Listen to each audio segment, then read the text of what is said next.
파이언 여러분 안녕하세요. 파이어케 아요. 보통 반전 영화의 대명사라고 하면 90년대에 나온 유주얼 서스펙트나 식센스를 떠올리시기 마련일 텐데요. 오늘은 바로 21세기 반전 영화 베스트 7입니다. 90년대 말쯤 반전 영화들이 어떤 전성기, 세기말적인 분위기와 관련이 있는 것 같고요.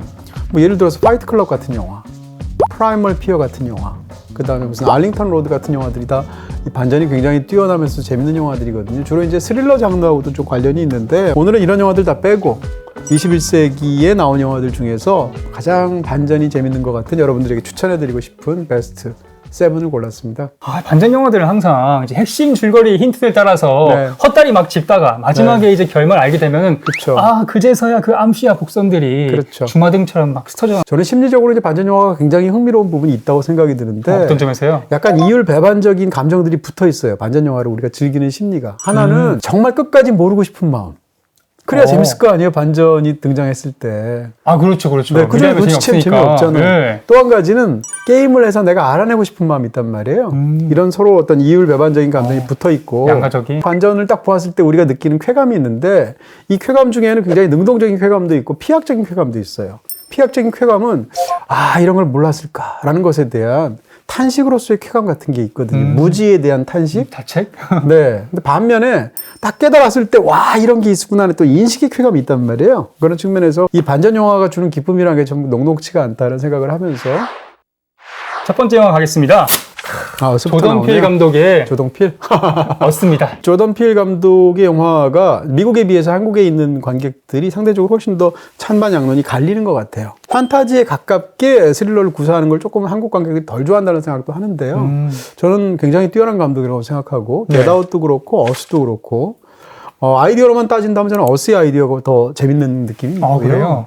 이 어스가 만들어낸 어떤 한바탕의 그런 이야기는 두 가지 세계를 다루게 되는 건데 이 두 가지 세계가 과연 얼마나 창조를 해서 디테일부터 시작해서 모든 부분이 잘 정합하고 정교하게 만들어가지고 그 세계를 완벽하게 작동하게 만들고 이렇다기보다는 그 두 세계를 일단 설정해 놓은 상태에서 강력하게 밀어내서 어떤 거기서 수많은 것들을 우리가 얻어낼 수 있는 방식의 그런 힘 있는 판타지 스릴러가 아닌가 싶고요. 이 영화는 초반에 보면 진짜 처음 봤을 때 기억이 나는데 어떤 내 가족이 한적한 리조트 같은 데 가서 즐기다가 갑자기 한 40분쯤 지나면 자기들하고 똑같이 생긴 그리고 빨간 옷을 입고 있는 그리고 우드컨이 이 바깥에 서가지고 아무 소리 하지 않고 이쪽을 노려보고 있는 그 4명을 보는 순간 어마어마하잖아요. 무시무시하잖아요. 네. 그리고 그 사람들이 뚜벅뚜벅 걸어오거나 뛰어오는 순간에 느끼는 굉장히 공포스러운 상황이 있는데 이후에 반전까지 다 알고 나면 이 이야기가 생각보다도 훨씬 더 큰 이야기였다라는 것을 우리가 깨닫게 되죠.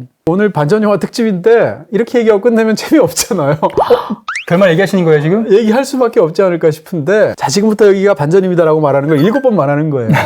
그러면 만약에 저희까지 얘기를 들으시고 나서 어스란 영화를 보고 싶으시다면 거기서 딱 끊고 건너뛰어가면서 본 영화들은 끝까지 보시고 저희 해설들을 그래서 반전이 뭐죠? 두 가지 세계가 있었고 지하에 거대한 세계가 있었다는 것이고 그 거대한 세계는 말하자면 이제 복제 인간들의 세계인 거잖아요. 그렇게 해서 펼쳐지는데 많은 관객들이 터무니없다고 생각하시는 것 같아요. 그럴 수 있죠. 네, 근데 저는 이 이야기가 이렇게 넓게 펼친 이야기를 굉장히 잘 끌고 갔다고 생각하는 쪽이고 더 흥미로운 것은 이야기는 이런 어떤 반전 영화는 반전 자체가 목적인 영화들이 있는데 이 영화에서 반전은 굉장히 강렬한 주제의식하고 연결이 되어 있거든요. 저는 굉장히 정치적인 부분도 있다고 생각하고 심리적으로 뛰어나다고 생각하는데 이 영화의 제목이 어스라는 걸 좀 주목할 필요가 있습니다. 영화의 반전을 다 보고 나면 알고 봤더니 지하에는 지금 지상에 있는 사람들과 똑같은 그러면서도 약간 정신적으로도 서로 통하게 되어 있는 그런 복제 인간들의 세계가 있었던 거 아니에요? 그래서 영화의 반전이 두 가지인데 첫 번째 반전은 제가 지금 말씀드린 반전이고요.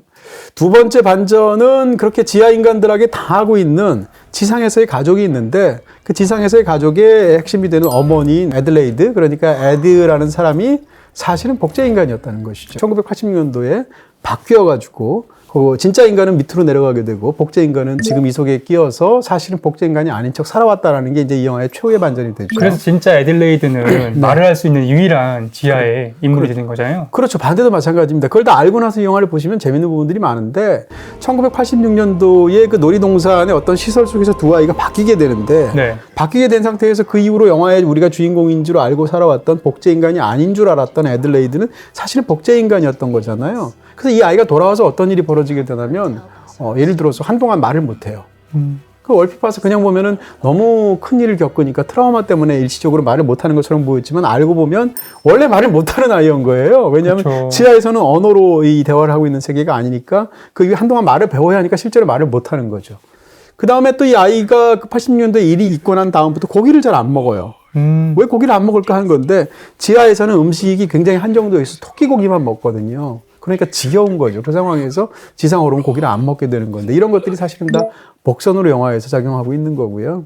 근데 아까 말씀드린 것처럼 다 보고 나면 이 영화의 제목이 어스라는 데 좀 약간 주목할 필요가 있고 어스라는 것은 두 가지 뜻이 있는데 당연히 우리라는 뜻, 그 목적격으로서의 어스를 쓸 수도 있고 또 한 가지는 US의 유나이티드 스테이츠. 아, 스테이츠. 네, 영화에서 보면 그 복제인관 4명이 처음 딱 나왔을 때 너희들 누구냐고 물어볼 때 뭐라고 대답을 하냐면 미국. 네, 우리는 미국인이다 이렇게 얘기를 하게 되죠. 그러니까 이 어스가 두 가지 뜻이 있을 텐데 이 영화는 굉장히 어떻게 보면 이 국제 질서 속에서 어떤 정치적인 함의가 있는 거예요. 미국 입장에서 예를 들면 테러리스트들 혹은 우리가 싸우고 있는 적국들 이 사람들이 사실은 우리 안에 있었다는 얘기고요. 우리의 얼굴을 하고 있었다는 얘기입니다. 우리가 싸우고 있는 적은 사실은 우리 자신이다라고 말할 수 있고 이 복제인간들이 바깥으로 나와서 마지막에 벌이는 일련의 일들을 보게 되면 굉장히 테러에 가까운 일들을 하게 되는 거거든요. 그러니까 사실은 이 영화 속에 굉장히 큰 자성 같은 게 있는 거예요. 우리 안에 테러리스트 혹은 우리 스스로가 우리가 싸우고 있는 적이라는 뜻이니까요. 어떻게 보면 이 영화의 이야기들은 그렇게 만만치 않은 이야기들을 사실은 정치적으로 담고 있는 작품이다 이렇게 말할 수 있죠. 네, 조던필 감독이 올해 세 번째 영화인 노브로 7월달에 돌아온다고 합니다. 굉장히 기대됩니다. 두 영화가 다 재밌었거든요. 이번 네. 영화도 재밌지 않을까 싶고요. 또 약간 또 그렇게 우리가 친근하게 석호필이니 조동필이니 이렇게 말하게 되면 한국 사람 같잖아요. 그래서 기다려지는 측면도 있고 세 번째 영화 기다리게 되네요. 스티븐 연 씨도 나온다고 하니까 기대하시면 좋을 것 같습니다. 네네. 다음 영화입니다. 프랭크 미스트. 다라본트 감독의 SF 영화죠. 미스트입니다. 안 보신 분이라면 정말 강추드리고요. 일단 반전전의 이야기를 하게 되면 이 프랭크 데러번트의 가장 유명한 영화는 쇼생크 탈출입니다. 아, 이게 그 감독님. 네네, 프랭크 데러번트죠. 네. 프랭크 데러번트가 굉장히 재치 있고 겸손한 사람인데 초반에 옛날에 이런 말도 한 적이 있어요. 사실은 난 영화를 잘 못 만드는 감독인데 네. 내가 잘 만드는 영화는 한 종류밖에 없다. 스티븐 킹이 좁은 한정된 공간, 감옥을 무대로 해서 쓴 소설을 영화화하는 것 그거 하나만 내가 조금 할 줄 안다 이렇게 농담처럼 말한 적이 있어요. 왜냐하면 쇼생크 탈출이 그렇죠. 네. 그 다음 작품인 그린마일도 그랬었거든요. 이 영화는 감옥은 아니지만 감옥에 가깝게 마트 안에 갇혀서 괴 생명체들이랑 싸우는 어떤 그런 SF인데 이 영화의 그 원작 소설을 쓴 사람도 역시 스티븐 킹이거든요. 네, 그러니까 진짜 어떻게 보면 스티븐 킹의 소설들을 가장 잘 영화화하는 그런 감독이라고 할 수 있고요. 상대적으로 쇼생크 탈출이나 그린마일에 비해서 좀 더 덜 알려진 작품인데 이런 SF 영화이고 이런 또 크리처물들인데도 불구하고 제작비를 별로 안 썼어요. 아, 저예산이죠. 맞아요. 네. 근데 영화를 보면 그런 생각이 잘 안 드는 게 굉장히 머리를 잘 썼습니다. 그래서 이런 괴생물질들이 굉장히 끔찍하고도 특수효과가 아주 좋은데도 불구하고 돈이 별로 안 든 그런 훌륭한 그런 프로덕션을 갖고 있고요. 아, 몇 마리 안 나오게. 그러기도 하는데 저는 이 영화를 하면 제일 먼저 떠오르는 게 유리창에 그 괴생물체들이 턱 하고 붙을 때 그 소리. 너무 끔찍한 거죠. 네. 어쨌건 굉장히 재밌게 만드는데 이 영화 이제 여기서부터는 스포일러입니다. 반전을 말씀을 드려야 되니까. 이 영화의 이제 반전을 보면 제가 이제 20자평을 그렇게 썼습니다. 이 영화의 결말은 10년이 지나도 잊을 수 없을 거다. 없을 거다 했는데 한 줄평을 제가 잘못 썼어요. 20년이 지나도. 아니요, 100년으로 바꾸려고. 네. 지금 10년 지났거든요. 네. 다 기억하실 것 같고, 네. 100년이 지나도 기억할 것 같아요. 근데 어쨌건 생각하면 이 마지막 장면의 반전의 어떤 트위스트 엔딩이 갖고 있는 그 타격감은 와, 21세기 반전 영화 중에 어떻게 그 타격감 자체는 최고 아닐까? 그냥 더 이상 살기 싫어지는 그런 반전이지 않습니까? 사실 집에서 VOD로 보다가 네. 반전 안 보고 끄신 분도 많으실 것 같아요. 아, 이쯤 되면 그냥 영화 끝나겠구나. 그럴 수 있어요. 이 반전이 굉장히 훌륭하다고 말할 수 있는 이유 중에 하나는 스티븐 킹의 원작에는 이 반전이 없습니다. 아, 스티븐 킹의 원작에서는 그렇게 해서 마지막 순간에 그 마트를 탈출해서 이제 더 이상 어떻게 해야 될지 모르는 상황에서 차 안에 이제 한 5명 정도가 타고 거기 이제 안개 속을 이렇게 차로 다니면서 영화 소설이 끝나요. 근데 프랑크 데러번트는 그 이유를 더 만든 거예요. 근데 그게 이 영화에서 제일 훌륭하거든요. 그렇게 생각하면 굉장히 뛰어난 각색이라고 말할 수 있고 그 내용은 뭔가 하면 사실 자기 이제 아내를 구출하고 아내의 생사를 확인하기 위해서 간 이유도 있죠. 주인공이 가보니까 아내는 죽은 상황이잖아요. 그러나 그 세상은 온갖 괴생물질들이 점거하고 있는 상황에서 희망은 없어 보이잖아요. 안개는 자욱하고 심지어는 자동차의 개솔린도 점점 떨어져 간단 말이에요. 도저히 안 되고 멀리서 괴생물층들이 오는 것들도 보이게 되고 그 상황에서 안에 있는 5명은 굉장히 절망이 가득 차 있는데 서로 눈빛을 보면 이제 다 틀렸다라고 생각하고 있죠. 총을 보니까 피스톨 안에 총알이 네 발이 있는데 사람은 5명이니까 네. 스스로 목숨을 끊으려고 해도 죽지도 못해요.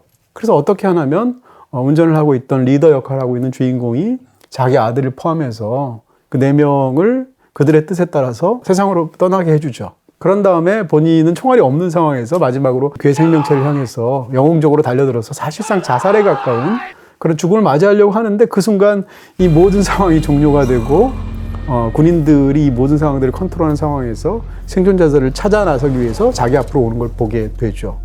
이거를 한 1시간, 10분, 20분 전에만 알았더라면 이 모든 비극은 없었을 거 아니에요. 미치고 발작 뛰죠. 그렇죠. 이 자체가 굉장히 잘 만든 그런 뛰어난 반전이기도 하지만 다른 한편으로는 우리를 사로잡는 굉장히 슬프고 탄식에 가까운 그런 감정을 안겨주는 뛰어난 그 비극들이 갖고 있는 것 중에 하나가 우리가 운명을 선택한다고 생각하는데 사실은 운명이 우리를 선택한다는 거예요. 그런 부분에서 이 주인공은 최고의 선택을 한다고 생각해서 마트를 탈출했죠. 거기서 뭘 또 탈취를 했죠. 그 상황에서 별별 일을 다 하다 결국 이 끝에까지 도달하게 되었는데 알고 보니까 그냥 마트에 남아 있었거나 휩쓸려서 그냥. 그쵸. 초반에 그냥 나갔거나 이런 사람들은 다 살았거든요. 정작 이 사람은 가장 최선의 판단, 영웅적인 행동을 통해서 마지막까지 도달했는데 결국은 자살로 끝나게 되었고 그 상황에서 알고 보니까 자기가 최악의 판단을 한 거죠. 최선의 결정을 한다고 생각했지만 그런 어떤 인간 실존의 비극을 보여준다는 측면에서 이 결말은 정말 탄식에 가깝게 우리를 사로잡는 결말이라고 할 수 있습니다. 제가 영화를 다 챙겨볼 수 있었던 비결은 바로 플레이챗. 회사의 모니터도 펜션 구형 TV도 모두 스마트이죠. 통화 검색부터 시청까지 플레이챗 하나로. 홍현민이죠? 네. 회사에서 뭐해? 아닙니다 팀장님. 다음 영화입니다. 아이덴티티. 제임스 맨골드 감독의 아이덴티티입니다. 네, 실제로 반전 영화 떠오르는 거 뭐 있냐 21세기 하면 아이덴티티를 얘기하시는 분이 의외로 많겠다. 이런 생각을 하게 되고요. 사실 작품성이 엄청 뛰어나진 않지만 반전 하나만큼은 기가 막히죠. 네, 뭐 주제의식이 예를 들어서 어스라든지 미스트 같이 그렇게 깊숙이 파고드는 그런 쪽의 영화는 아니고요. 네. 장르적으로 뛰어난 영화라고 말할 수 있는데 이 영화를 만든 사람이 제임스 맨골드라는 감독인데 감독이 갖고 있는 실력에 비해서 상대적으로 덜 평가를 받는다고 그럴까? 저는 그렇게 생각하고요. 네. 뭐 초기작이었던 뭐 헤비 같은 영화, 최근에 포드 대 페라리 같은 영화, 심지어는 인디아나 존스 새로운 시리즈 속편을 이 사람이 감독하거든요, 지금. 네. 네, 그런 걸 포함해서 사실은 어떤 종류의 영화든 굉장히 다 잘 만드는 그런 능숙한 감독이라고 말할 수 있고요. 아이덴티티는 영화를 처음 어떤 설정을 보게 되면 아가사 크리스티의 소설 같아요. 어떤 외딴 곳에 모텔이 있고 막 폭우가 막 비가 엄청나게 쏟아지는데 거기에 통신 같은 것도 다 안 되는 상황 속에서 11명의 서로 다른 사람이 그 모텔에 모여 있게 되는데 어느 순간부터 한 사람씩 죽기 시작하는 거죠. 근데 죽었는데 죽고 나면 시체가 또 사라져요. 그러면서 방 열쇠만 일종의 증거처럼 남게 되는데 번호는 마치 카운트다운 되듯이 되어 있고 1987. 네, 그런 상황에서 과연 범인은 누구이며 나는 어떻게 될 것인가 서로가 서로를 다 의심하고 있고 그러다가 어떤 진실이 드러나는 이런 형식을 갖고 있어서 사실은 어떻게 보면 추리소설이나 추리영화의 어떤 전형과 같은 플롯으로 시작하죠. 그런데 반전에 이르게 되면 전혀 그런 얘기가 아니다. 이렇게 얘기할 수 있습니다. 자, 역시 또 스포일러 경고를 해드리고 지금부터 반전 얘기를 하는데요. 이 영화의 핵심 테마를 말하는 순간 반전이 되는데 네, 다중인격을 다루고 있죠.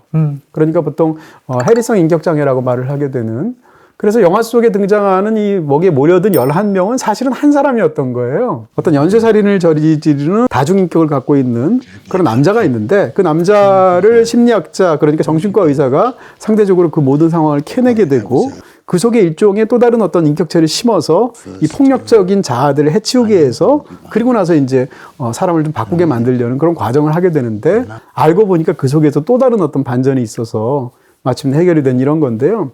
그러니까 반전이 두 가지죠. 첫 번째 반전은 영화 속에서 우리가 봤던 모든 그 출입국 같은 상황이 사실은 한 사람 속의 머릿속에서 벌어지는 11명의 다중인격을 갖고 있는 흉악한 사람의 머릿속이었다라는 것이 첫 번째 반전이고 진짜 반전은 두 번째인데 그 두 번째 반전은 그렇게 해서 심리학자나 이 정신과 의사가 만들어내는 그런 계획에 따라서 마침내 그 중에서도 가장 위험한 폭력자를 제거를 하죠.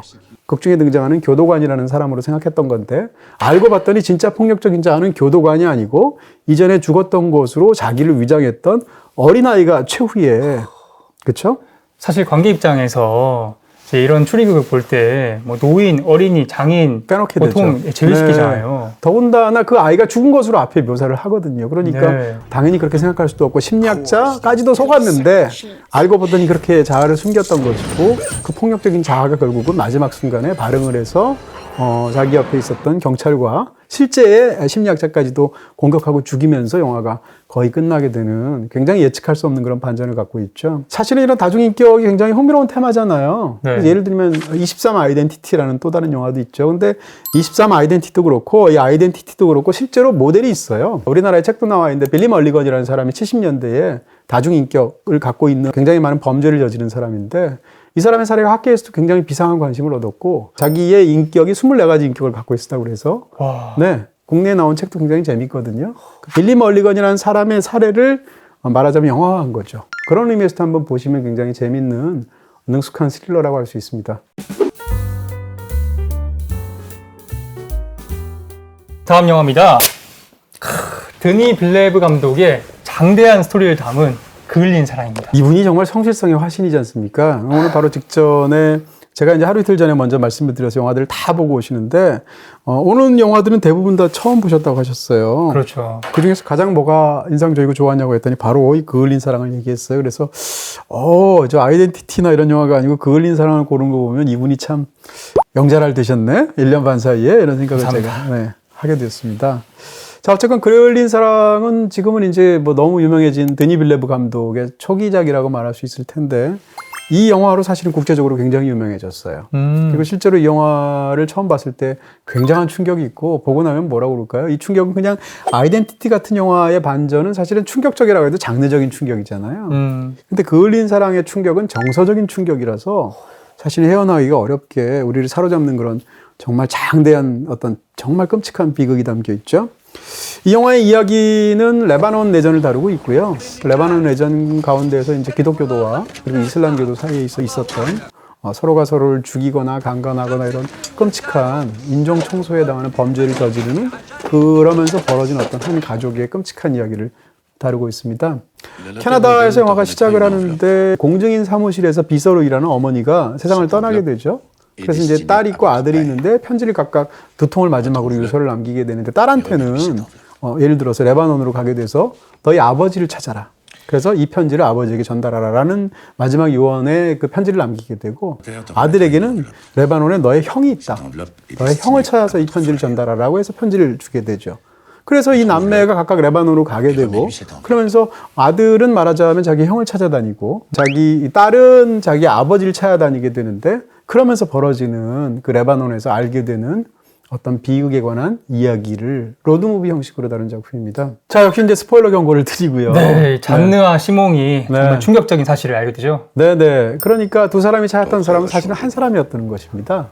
그러니까 동일한 인물이 남매의 쉽게 얘기하면 형도 되고 아버지도 된다는 얘기인데요. 이 영화에서 알고 봤더니 그런 어떤 인종 청소와 다른 인종에 대한 학대와 공격의 과정에서 벌인 끔찍한 강간 범죄가 있었던 건데 그런 그 범죄의 피해로 어머니가 아이를 낳게 되고 근데 알고 봤더니 자기가 그렇게 끔찍한 일을 저질렀던 게 자기 엄마였던 거죠. 본인도 모르고 그랬던 건데요. 그러면서 이제 펼쳐지는 그런 나중에 이야기들이 결국은 굉장히 한편으로는 감동적이기도 한편으로는 끔찍한 느낌으로도 끝나기도 하는 그런 작품인데요. 이 영화의 테마는 그런 것 같아요. 당연히 이제 레바논 내전을 다루는 사실이 굉장히 흥미가 있어서 그런 국제적인 상황에 대한 환기시키는 부분이 있을 거고요. 더 중요하게는 저한테는 이 얘기가 어떻게 느껴지냐면 자기가 모르고 지은 죄에 대해서 어디까지 책임을 져야 되는가에 관한 문제, 윤리적인 문제를 사실은 다룬다고 생각해요. 그리스 신화 속에서 오이디푸스 얘기가 있지 않습니까? 네. 오이디푸스 얘기가 사실은 다루고 있는 게 이거예요.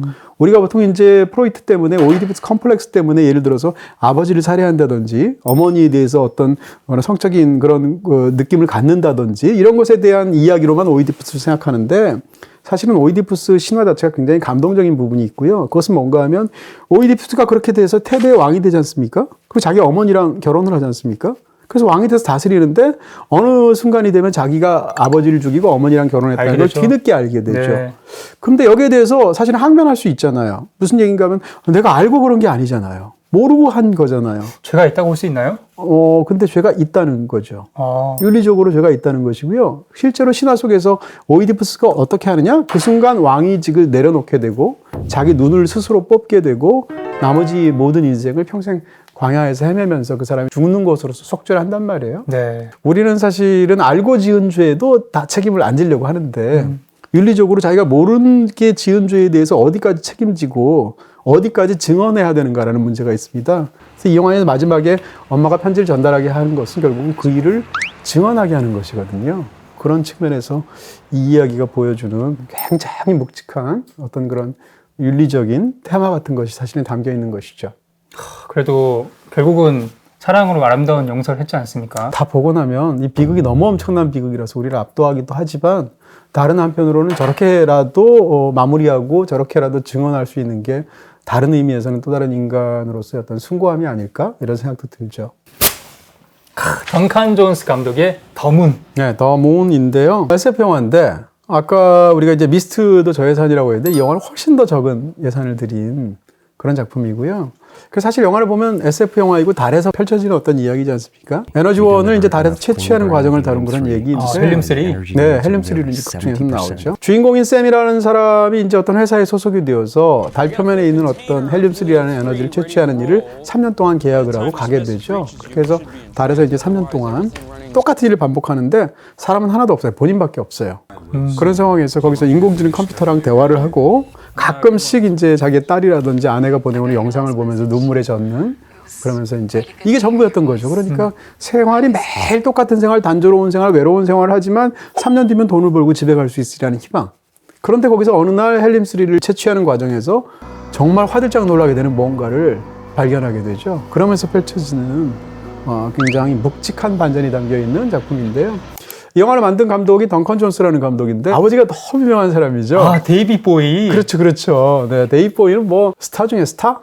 네, 저는 이제 쿨하고 힙한 어떤 팝 음악 역사상 최고의 스타 중에 한 명이 바로 데이비 보이라고 생각하고 정말 많은 좋아하시죠. 분들이, 네, 좋아하기도 하고 뭐 너무 거대한 사람이죠. 어쨌건 데이비 보이도 약간 우주적인 이미지로 인기를 끌었던 사람이거든요. 70년대. 화성에서 온 어떤 캐릭터를 본인 스스로 연기해서 공연도 했었어요. 근데 이 던컨 존스가 이제 이 더문을 만든 것인데요. 자, 지금부터는 그러면 이 영화의 스포일러에 대해서 역시 또 안내를 드리면서 말씀을 드리도록 하겠습니다. 이 영화의 가장 큰 스포일러이자 반전은 비교적 끝에 가서 등장하지 않아요. 그렇죠? 한 중간쯤에. 중반부에. 네, 그것은 무엇이었나 하면 헬륨3를 채취하는 과정에서 발견하게 된 것은 자기랑 얼굴이 똑같은 어떤 클론. 사람을 발견하게 되는데 알고 보니까 이제 클론이었던 거고요. 네. 이 모든 사실들이 다 밝혀지고 나서 알려지는 이 모든 거대한 비밀은 사실은 이 극중에 등장하는 자기하고 얼굴이 똑같은 사람이 굉장히 많고 사실은 자기도 클론이었던 거죠. 그런 상황에서 이 달에 가서 탐사를 3년간 임기마다 바꾸는 이유는 과학기술이 이 클론의 생명을 3년으로까지밖에 연장을 못해요. 아, 그래서 막 피토하고 그러잖아요. 그렇죠. 뒤로 가면 갈수록 건강이 안 좋아지는 거죠. 네. 그렇게 해서 3년이 되면 또 다른 클론으로 바꿔치고 하는 것이죠. 그런 상황에서 지구에 있는 가족하고 교신을 한다든지 이런 것들은 사실상 다 만들어진 상황일 뿐인데 거기서 이제 이 샘 락웰이 1인 다역을 하는 거죠. 왜냐하면 다 클론 얼굴이 똑같은데 이 샘 락웰이 혼자밖에 안 나오니까. 그래서 샘 락웰이라는 어떤 그 배우가 굉장히 뛰어난 연기를 보여준다는 말을 먼저 할 수 있고요. 또 한 가지는 이 영화를 다 보고 나면 이 영화는 이제 분위기가 너무 좋거든요. 다른 영화들은 굉장히 상대적으로 조금 더 스피디한 느낌이 있잖아요. 플롯도 막 격렬하고 빨리 진행하고. 근데 이 영화는 굉장히 느릿느릿 진행돼서 어떻게 보면 영화가 한 중반까지는 월2 보는 것 같아요. 월2에서 딱 월이가 하는 게 그런 행동이잖아요. 네. 그렇게 되는데 다 보고 나면 이 영화의 리듬이라는 게 굉장하다는 생각이 들고 또 한 가지는 제목이 더 문이잖아요. 인류에게 달이라는 것은 기본적으로 순환과 재생의 이미지 같은 거란 말이에요. 사이클의 이미지란 말이에요. 달 자체가. 인간이 달력을 만들 때 달력이라고 하잖아요. 그래서 달이라는 것은 기본적으로 점점점 차오르다가 점점 사위어 가다가 이것을 영원히 반복하는 28일 주기로 이런 것이 어떤 인류에게 굉장히 큰 시간의 리듬을 주었단 말이에요. 그런 부분에서 이 클론들에 관한 얘기도 그런 사이클하고 사실은 관련이 되어 있고 또 영화의 어떤 리듬하고도 관련이 있습니다. 이걸 먼저 말할 수 있고요. 또 한 가지는 이 영화도 아까 말씀드린 것처럼 미스트처럼 어떤 일종의 인간이 느낄 수밖에 없는 기본적인 실존적인 딜레마 같은 게 사실은 여기도 담겨 있어요. 이 클론을 만약에 한번 인간이라고 한번 생각해 보세요. 그럼 약간 상황이 과장돼서 그렇지 매일 똑같은 일을 해요. 그 다음에 수명이 3년으로 정해져 있어요. 근데 수명을 80년이라고 한번 생각해 보세요. 그렇게 하고 또 이 인간은 대체 가능해요, 사실상. 근데 우리가 이제 현대인들이 어떤 일들을 한다고 했을 때 노동으로부터 소외가 되기도 하고 생명은 80년 혹은 더 이상을 산다고 하지만 결국은 대체 가능한 일을 하고 그걸 반복적으로 하다가 그냥 또 아웃돼 버리는 거잖아요. 남일이 아니었다니. 그러니까 이게 어떻게 생각하면 클론 얘기처럼 보이지만 현대인들의 완벽한 소외 같은 것을 표현한 작품처럼 보이기도 해요. 네. 그런 면에서 본다면 만만치 않은 어떤 생각하는 그런 거리들을 우리한테 제공하기도 하죠. 여섯 번째 영화는요. 야, 나왔습니다. 네. 박찬욱 감독의 올드보이. 이거는 뭐 한국 영화라서 띄운 게 아니라 이건 뭐 외국의 평론가가 뽑아도 올드보이 뽑지 않을까라는 생각이 있고. 맞아요. 더문 감독이 올드보이 네. 팬이잖아요. 아, 그런 얘기도. 더문에 나오는 그 기지 이름이 사랑. SARANG입니다. 사랑입니다. 네. 그래서 한글이 막 극중에 말로도 대사가 나오기도 하고. 자막이가 싶어가지고. 맞아요. 네.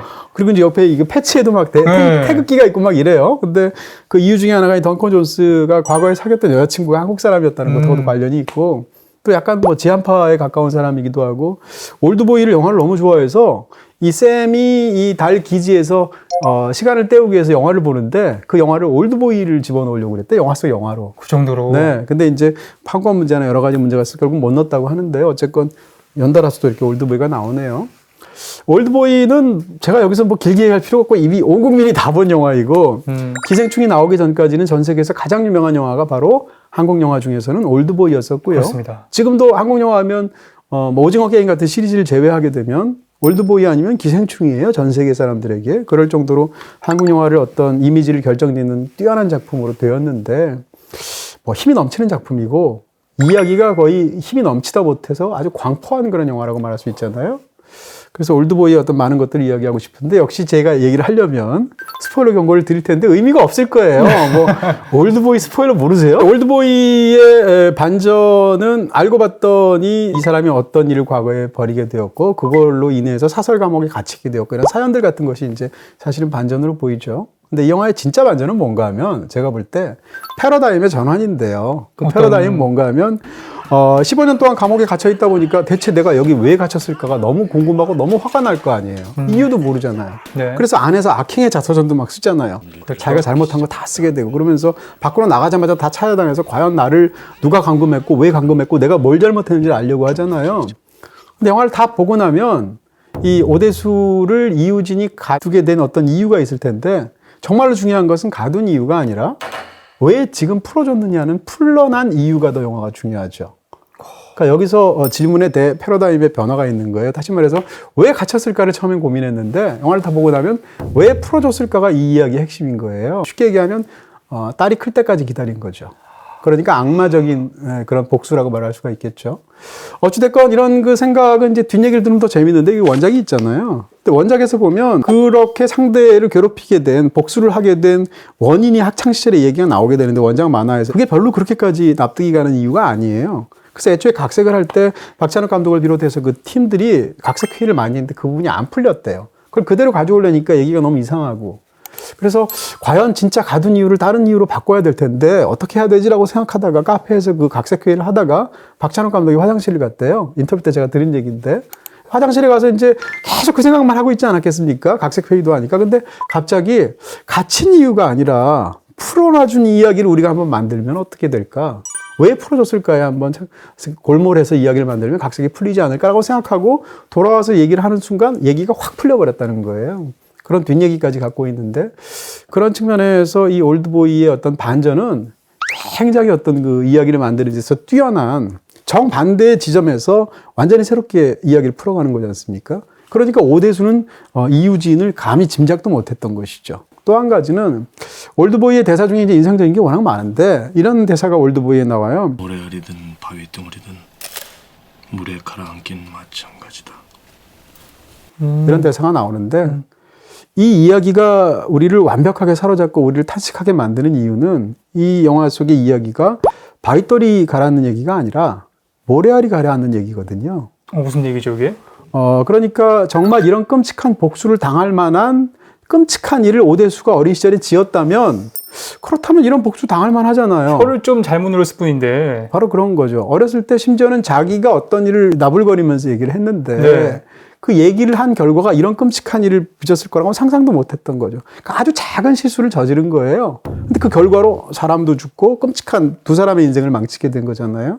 그러니까 이 이야기는 바윗돌이 가라앉는 얘기가 아니라 인과응보를 제대로 받는 얘기가 아니라 모래알이. 잘못은 요만큼 했는데 그냥 처참한 비극으로 끝난 얘기란 말이에요. 그러니까 모래알이 가라앉는 그런 비극에 관한 얘기라는 측면에서 와, 이런 게 인간의 운명이란 것인가? 이런 생각이 들기도 하고 이게 그리스 비극의 테마잖아요. 그리스 비극에서 보게 되면 신화 속에 등장하는 인물들이 벌을 받을 때 많은 경우 잘못한 일은 사실은 그렇게까지 크지 않은데 아까 오이디푸스도 마찬가지죠. 그러네요. 등장인물의 주인공 이름이 오데수인데 오이디푸스에서 갖고 온 거잖아요. 그런 식으로 거기에 대한 어마어마한 벌들을 신으로부터 혹은 운명으로부터 받게 되는데 그런 것에 대한 이야기처럼 느껴지기도 해서 다 보고 나면 진짜 이 이야기는 잘 만들었고 또 처연한 어떤 느낌이 들게 되죠. 마지막입니다. 알레한드로 아메나바르 감독의 디아더스입니다. 열심히 이었어요. 네. 니콜 키드먼 주연. 한때는 그 스페인의 그 영화를 짊어지고 갈 뛰어난 감독으로 보였는데 상대적으로 그 뒤로는 이제 좀 약간 뜸하신 감독이기도 한데요. 알레한드로 아메나바르 감독의 디아더스는 심리 스릴러로서 또 굉장히 우아하고 호러인데 굉장히 슬픈 그런 영화라고 말할 수 있겠죠. 어떤 대저택의 굉장히 넓은 공간에 두 아이와 함께 살아가는 그레이스라는 여자가 있는데 남편은 지금 전쟁에 참여하고 있는 상황이고 근데 아이들한테 치명적인 희귀병이 있죠. 빛을 보게 되면 아이들이 굉장히 목숨이 위험해져서 빛이 들어오면 안 되니까 낮인데도 항상 어둡게 두껍게 커튼을 치고 있죠. 근데 언젠가부터 이 집에 이상한 침입자들이 나타나기 시작하고 그 침입자들로부터 아이들을 지키고 자기를 지키기 위해서 이 주인공인 니콜 키드만이 사투를 벌이다가 마침내 알게 된 어떤 진실에 관한 그런 이야기를 다루고 있습니다. 영화가 일단 시각적으로 아까 말씀드렸던 커튼을 칠 수밖에 없는 상황이니까 어둠의 어떤 질감들을 표현한다든지 저택은 넓은데 사람은 거의 없어서 일종의 뭐 저밀도의 공포라고 그럴까? 이런 것을 이제 주는 굉장히 장르적으로 뛰어난 부분이 있고요. 그러다가 뒷부분에 가서 반전이 나오게 되면 굉장히 슬픈 어떤 깨달음 같은 거 우리한테 주게 되는 작품이라고 할 수 있습니다. 역시 이제 스포일러 경고를 드리고 지금부터는 이제 마지막으로 이야기를 또 시원하게 오늘 방송 너무 즐겁네요. 써내겠습니다, 저희. 딴 데 가면 이런 얘기 하나도 못 하는데 그러니까요. 7번이나 그렇죠? 지금 뒤통수를 팍팍 쳐들여가면서 저렇게 방송을 하고 있습니다. 이 디아더스의 그 마지막 그 반전은 그런 거죠. 쉽게 얘기하면 식스센스랑 같은 반전이죠. 아, 식스센스가 없었더라면 이 영화의 위상이 더 올라가지 않았을까. 그렇겠죠. 당시에 이제 그래서 실제로 디아더스가 약간 폄하된 부분들도 있었는데요. 식스센스에서 이제 브루스 윌리스가 귀신이다 이거잖아요. 거기서 이제 아이가 I see dead people이란 말을 하잖아요. 죽은 사람이 보여라고 말하는 게 나중에 알고 보니 큰 반전이었던 건데 이 영화에서 알고 봤더니 그 많은 침입자들이 이 저택에 들어오는 게 아니고 그 침입자들이 그 저택에 실제로 새로 그 집을 사거나 거주하기 위해서 온 사람들이고 사실은 자기는 오래전에 죽은 사람들이고 아이들과 함께 아이들이 둘이 죽었던 이유가 자기의 실수 때문이었고 그런 과정에서 아이들이 죽은 것에 대해서 마음속에서 죄책감도 있고 회한도 있단 말이에요. 그러니까 죽었음에도 불구하고 한이 너무 많으니까 이 저택을 떠나지 못하는 거죠. 그런 상황에서 저택에 자기가 죽은지도 모르고 머물러 있으니까 사람들이 계속 들어오는데 사실은 그 사람들이 자기를 귀신으로 보는 건데 빅터가 찐이었죠. 그렇죠. 네. 근데 알고 보니까 귀신이 그 사람들을 보고 놀라고 있는 거예요. 그렇죠. 뭐 그런 이야기를 이제 영화가 다루고 있는데 이 영화가 이제 슬프다고 말을 하는 것은 떠날 때 떠나지 못한 사람의 비극 같은 거거든요. 자기 한과 미련과 이런 것 때문에 자기가 저지른 어떤 실수나 이런 것 때문에 그러니까 사실은 이 이야기는 저한테는 어떤 하나의 은유처럼 보이기도 해요. 제목이 디 아더스인데 디 아더스라는 것은 기본적으로 나 또는 나의 확장인 우리가 있단 말이에요. 우리를 제외한 나머지 사람은 전부가 디 아더스란 말이에요. 그런 뜻이잖아요. 네. 영화에서는 알고 보니까 우리 죽은 사람의 세계가 있고 산 사람들의 세계가 있고 양자는 완전히 별개인 거지 않습니까? 그래서 우리가 있고 디 아더스가 있는 건데 알고 보니까 내가 디 아더스 중에 하나였던 거죠. 어떻게 본다면 아까 말씀드린 것 같은 올드보이와 같은 시점의 어떤 그 정반대의 부분을 보여주어서 굉장히 우리를 사로잡게 만드는 굉장히 슬픈 그런 호러 영화라고 말할 수 있겠습니다. 네, 이렇게 해서 7편 영화 다 소개해드렸는데요. 이번에 이 영화를 다 몰아서 보시니까 다 재밌으셨다고 하셨잖아요. 네. 제일 재미있는 거는 이제 그을린 사랑이라고 하셨고 그 반전에서 나오는 네. 진실, 나왈 마르완이 네네. 진실을 대하는 그 네. 태도에서 네. 진짜 많이 울었어요. 알베르 카뮤가 그런 말 한 적이 있어요. 삶에는 두 가지 순간이 있다. 살아야 할 때와 증언해야 할 때. 그러니까 이 주인공은 계속 그 치욕적인 삶 속에서 계속 살다가 마지막 순간엔 증언하는 걸 택하는 거죠. 저희가 오늘 소개해드린 소름 돋는 7편의 반전 영화들은 모두 BTV에서 보실 수 있습니다. 네. 저희 파이어키아도 다양한 모습 보여드리도록 노력하겠습니다. 파이어키아 타임! 파이어! 생방을 주방에서, 생방을 안방에서, 생방을 내 방에서, BTV 에어에서